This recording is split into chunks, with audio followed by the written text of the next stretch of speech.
Okay, so now we're going to do the same thing. Let's call this income. Well, why don't we do this? Let's just copy it first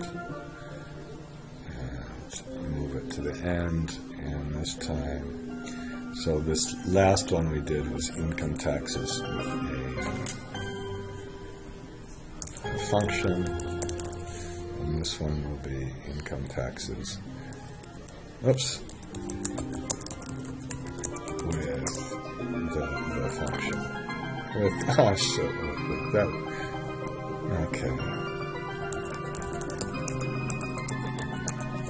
And we'll do this one. This one was with a copy and paste.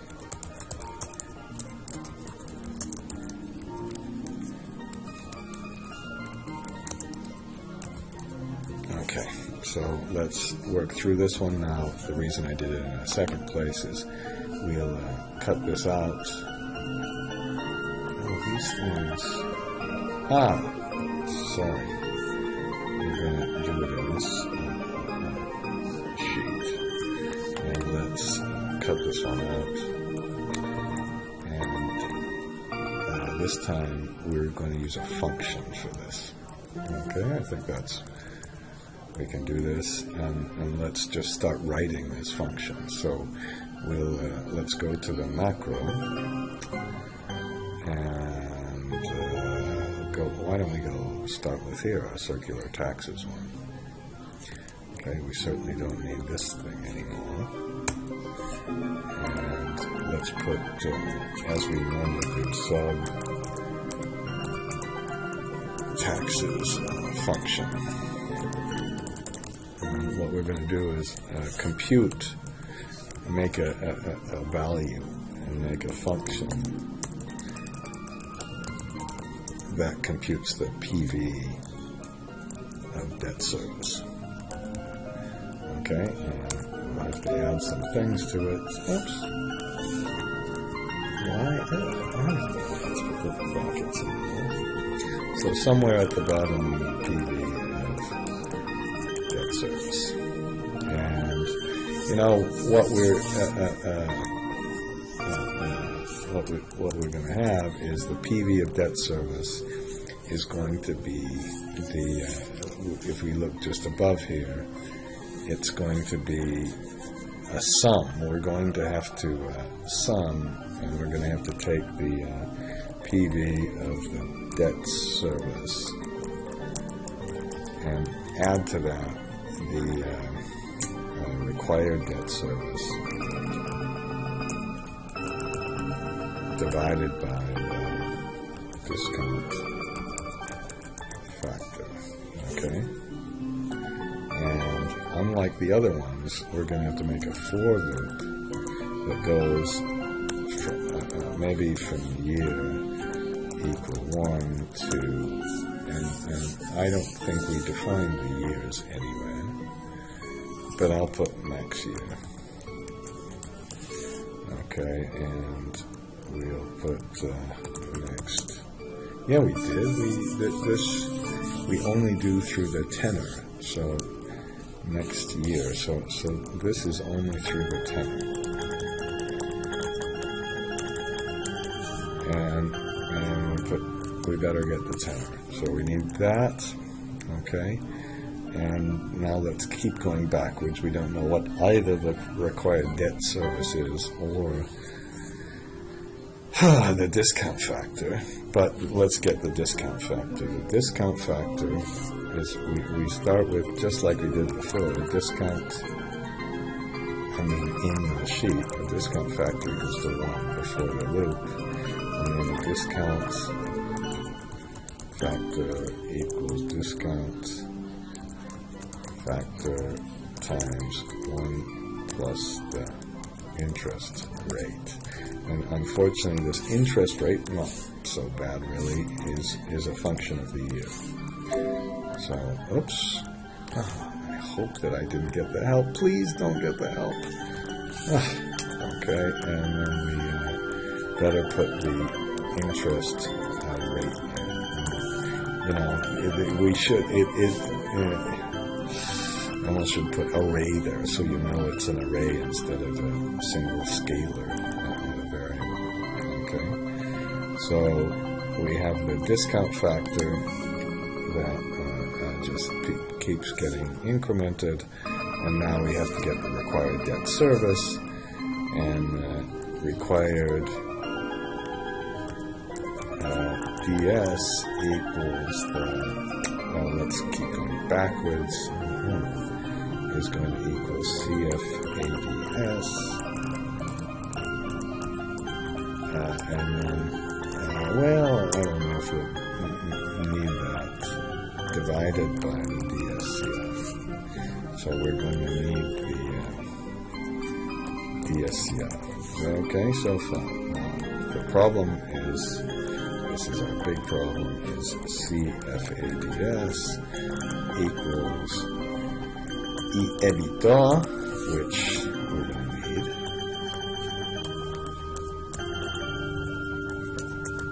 and we also need the EBITDA minus the depreciation expense. I'm sorry. No, let's minus the taxes. Why don't we do this? Why don't we put plus interest income minus the taxes? And I think, is that what we have up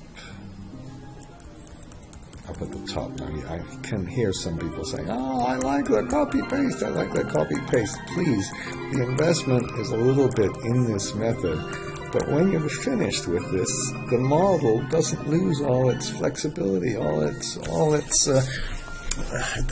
you don't have to have a bunch of copy and paste and all the things that destroy your ability to do any sort of analysis at all. So we read in the EBITDA, we haven't read in interest, income, and taxes. Which one should we make now? I think we should make the, why don't we make the interest income now? If you remember, if you watched the earlier video, we put these in a separate place, okay? And I'm just going to move these functions back to our function here. So we already have a function for the interest income. This fancier function I'm going to leave out. Now, so interest income, we can just use our function that we've already computed. So the interest income equals, and I suppose we better call it, okay, interest income equal interest income, that's our function, and we better put the interest income rate, the percentage factor. We already have the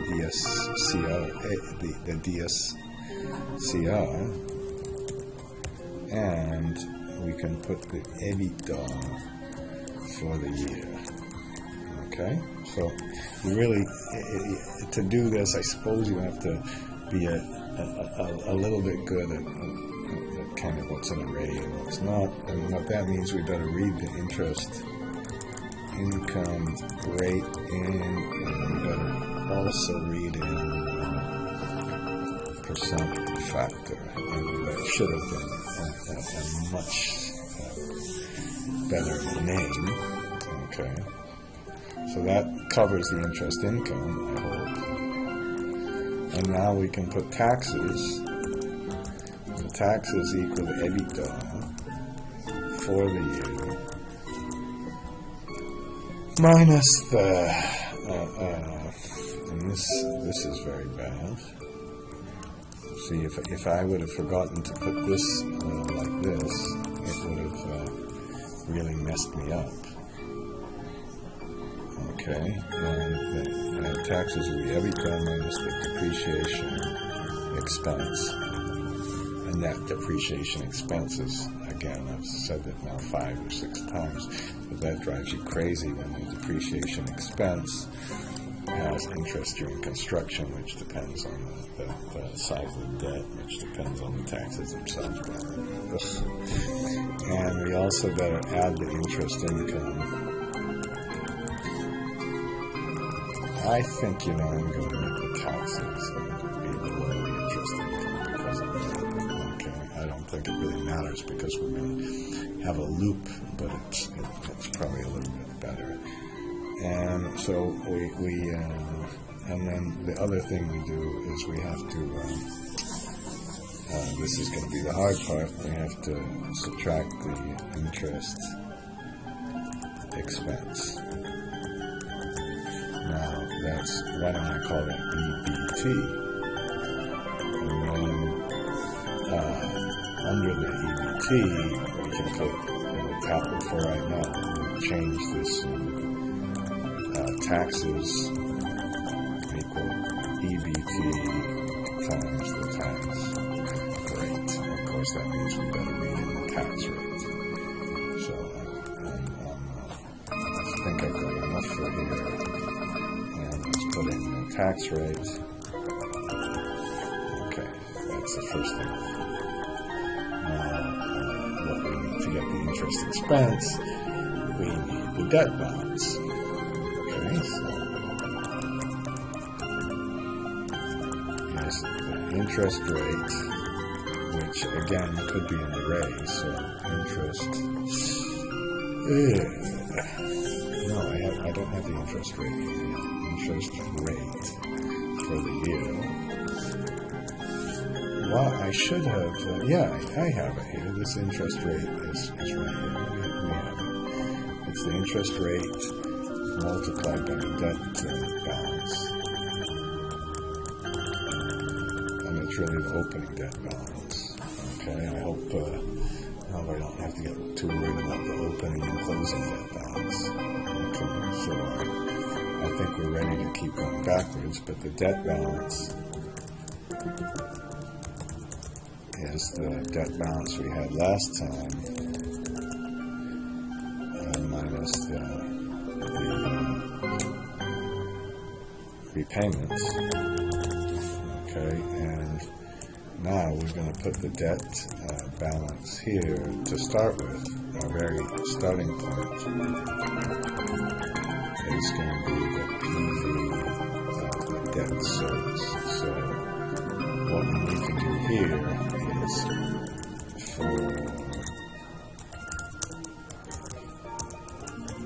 so we need an iteration loop, and we need to put the end of a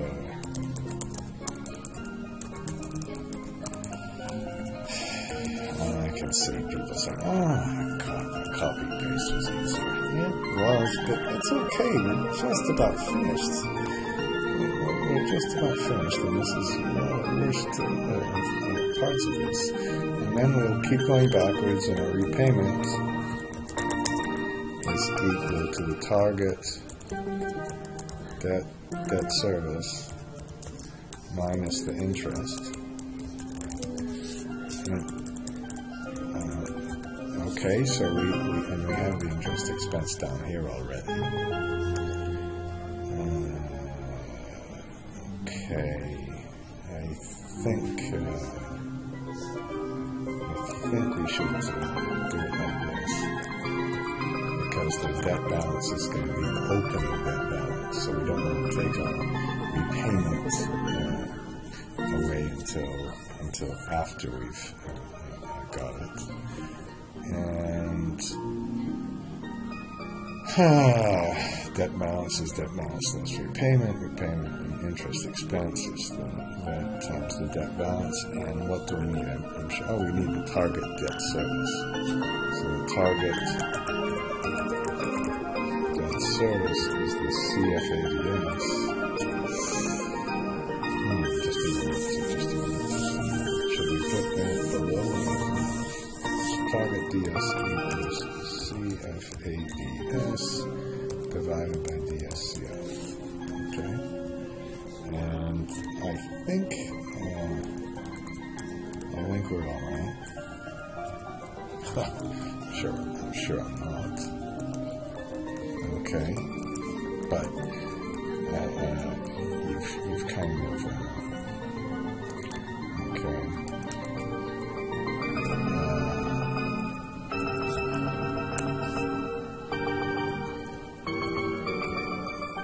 And then okay.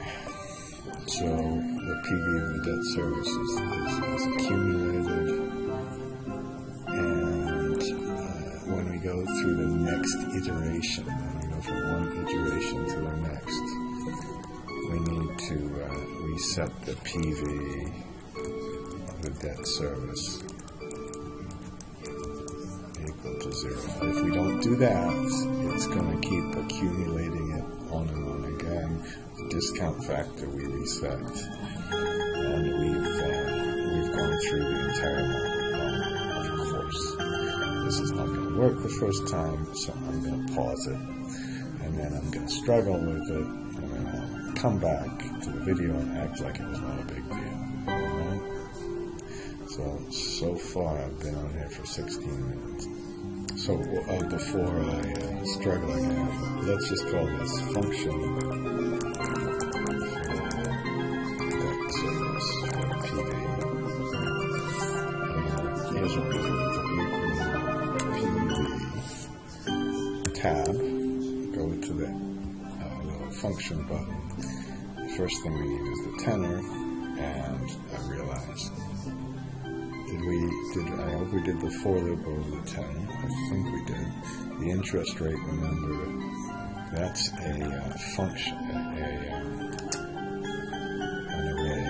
The debt service coverage ratio is fixed.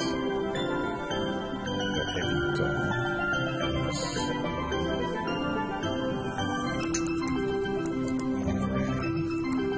The interest income rate,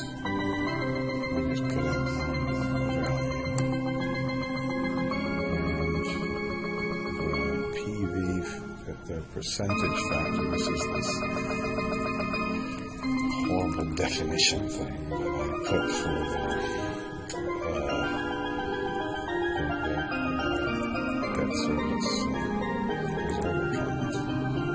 And then the depreciation expense, this is again before we've accounted for the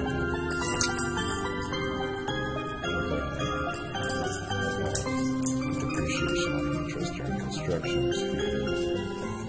And finally, let's put in the income tax rate.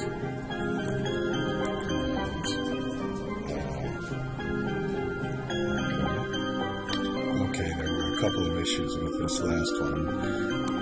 Number one, unfortunately, we need 2 iteration loops in this because we've got an iteration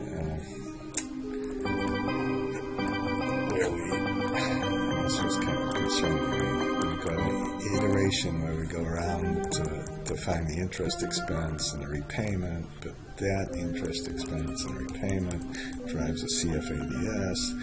CFADS up here, CFADS, that's something like that, or debt service here, required debt service, CFADS divided by DSCR, I don't know, there's a thing that goes around and around here, target DSCR, so we need the CFADS up here, and then we only get it down here, that's the real big problem, so we do around a couple of times, we need 2 iteration loops. Alright, that's one thing, and then the second thing, I suppose we could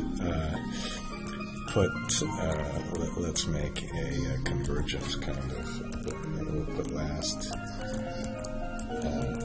PV equals PV of debt service, and here we can put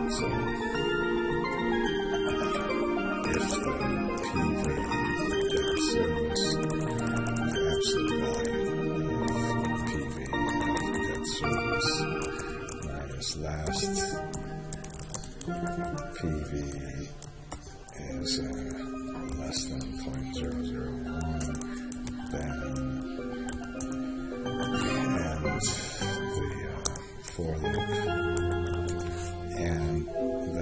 exits of, I think.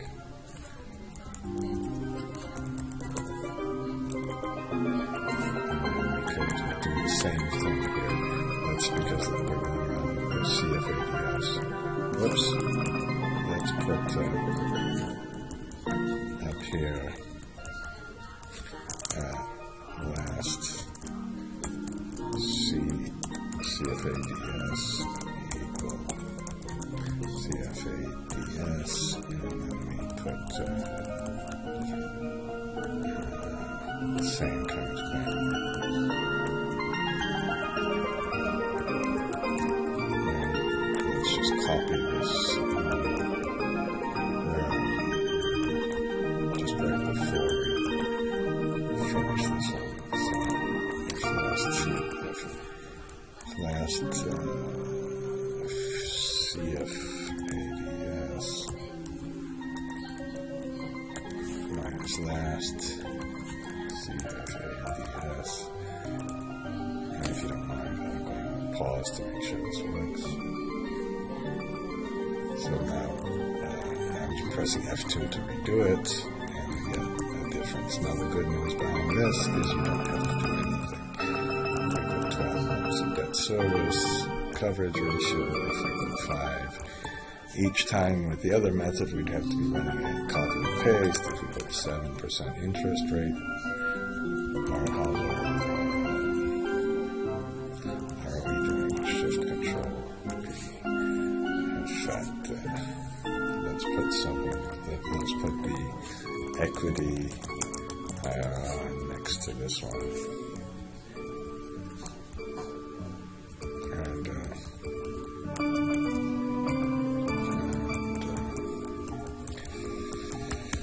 We put 1.2, we get a higher one, 1.4, if we put 4%, 2.5%, so all of this is all automatic, and we can be doing goal seeks where we find the EBITDA up here to achieve a target IRR.